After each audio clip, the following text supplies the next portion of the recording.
So, How you've about a been few playing The rounds of Witcher, cards? and there's this Gwent really specifically. weird game inside The Witcher called Gwent, and you just can't get your head around it. Maybe you're intimidated to try, or it's just something that you cannot seem to understand. Well, stick around, because now I'm going to teach you how to play Gwent in as little time as possible.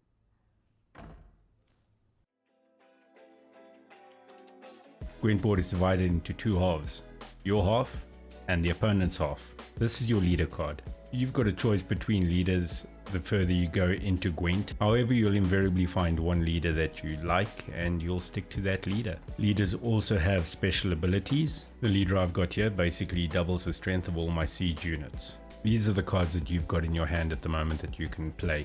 This is your discard pile. After every round, the cards from the previous round get put into the discard pile, or if a card gets played that destroys other cards, they get put into the discard pile. This is your infantry row. All your units that have got a little sword icon on the card are your infantry, and these are your infantry cards. Quick special mention on a few of the cards. Firstly is your poor fucking infantry and blue stripe commando. You'll notice a little handshake symbol. Basically what that means is those cards can combine. So if you've got one card, it equals 1. If you put down 2, both of them equal 2. If you put down 3, all 3 of them equal 3. Meaning your total is then 9 as opposed to the 3 that they normally would be. Another special mention, you'll notice I'll just call him the dragon. That symbol there is basically a form of a scorch. So on the opponent's side, if his infantry cards equal 10 or more, when you put this card down, it will destroy the strongest card in that row.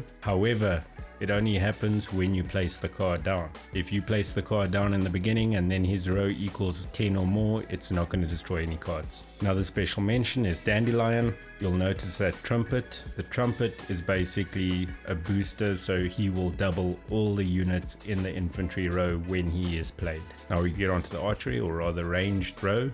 These are your ranged units. Very quick special mentions. You'll notice the Guntro Dim card has got what looks like 2 units in an icon. That is the summons icon. So if you play one card, it will pull out all the other cards out of either your deck or out of your hand. So if you can help it, do not have more than one card in your hand, because otherwise you play one card but you lose 2. Another special mention are your Reaver Dragon Hunters. You'll notice that handshake icon. There are 3 of these cards. Basically at the end of the day, each card gets multiplied by the strength of the card. So you play 1, you'll have 5. You play 2, each one will be worth 10. You play 3, each one will be worth 15. Then you've got your siege row. This is where your siege units go. And these are your siege cards. Quick special mentions again. You'll notice that this 8 strength catapult has also got the handshake symbol. There are only 2 of those cards in the game. Once again, the cards will multiply by the strength of themselves. If you put down 1, it's worth 8. If you put down both of them, then it works out to 16 each. Then you've got this card down here, your medic. That symbol there means it's a revive. So if you've got a card in your discard pile and you play this card, you can then choose a card from your discard pile to bring back. This is very handy. One thing to take note of, do not play this card in your first round, because then you're wasting a secondary ability. This is where your weather cards go. These are your special cards. Each weather card affects a row of its own. So you'll notice clear weather. That does basically what the name states. It clears all weather cards. You've got Biting Frost that affects your infantry row. You've got Impenetrable Fog that affects your ranged or archery row. And then you've got Torrential Rain that affects your siege row. If you've got a clear weather card, try and hold it towards the end of the round before you play it. Otherwise you're wasting a card. This is your decoy card.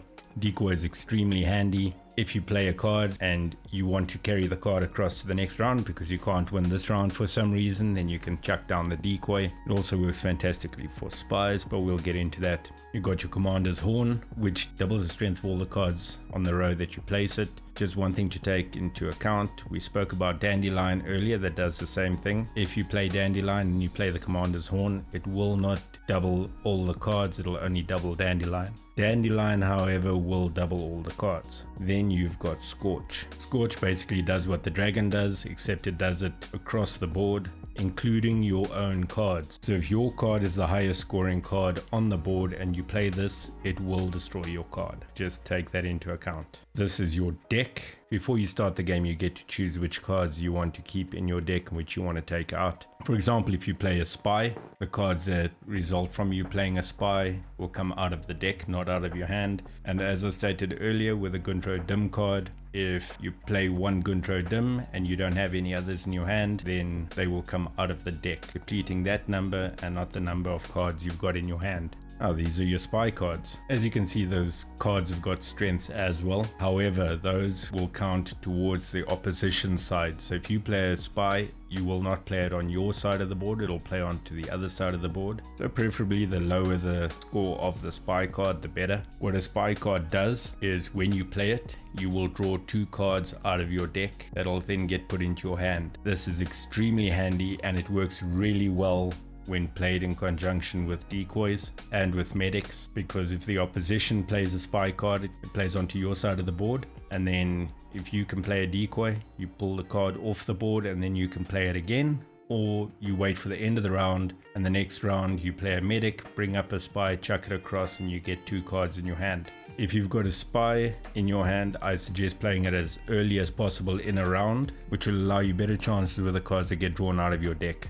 Over here you'll notice 2 gems, a number 10 next to a hand of cards, and then a large 0. That 0 is basically the total of your board, so you can compare who's got the highest scoring hand at the moment. The 10 is how many cards you've got in your hand. So for example, if I had to play all 3 of my spy cards, I would no longer have 10, I would then have 13 cards in my hand. The 2 gems are your lives.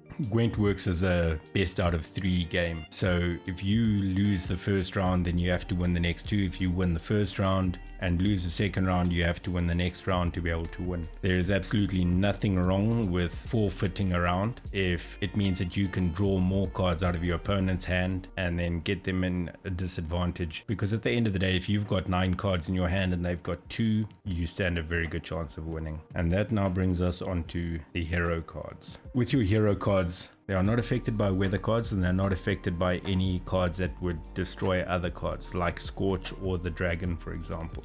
Hero cards, however, are also not able to be played with decoys, meaning if you throw down a decoy, you cannot pick up a hero card. You can also not medic out a hero card. 2 special mentions: your Yennefer card is a medic card, meaning that she does the same as the medic on the siege cards, and you've got your spy card, which is a fantastic card because, as you can see, its strength is 0, meaning you don't add to the opponent's hand, and it can't be played back at you. So that is a phenomenal card to have. Now this was the Northern Realms deck. There are 3 other decks. You've got your Nilfgaardian deck, you've got your monster deck, and you've got your Scoia'tael decks. I haven't gone through those because when you start off with the Northern Realms deck. So I thought it best to stick to the Northern Realms. You can buy most of your Gwent cards from merchants and innkeepers. You also get Gwent cards by playing against innkeepers, merchants, blacksmiths, and armorers. And there are also a bunch of quests that you can do so as to be awarded Gwent cards. If you want me to do a deeper dive on Gwent,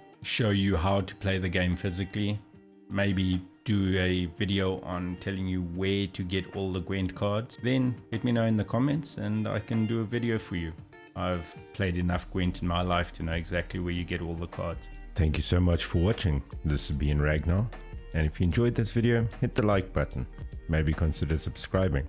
While you're about it, why not hop across to my Twitch and follow me there as well. Link is in the description. And I will see you in the next video.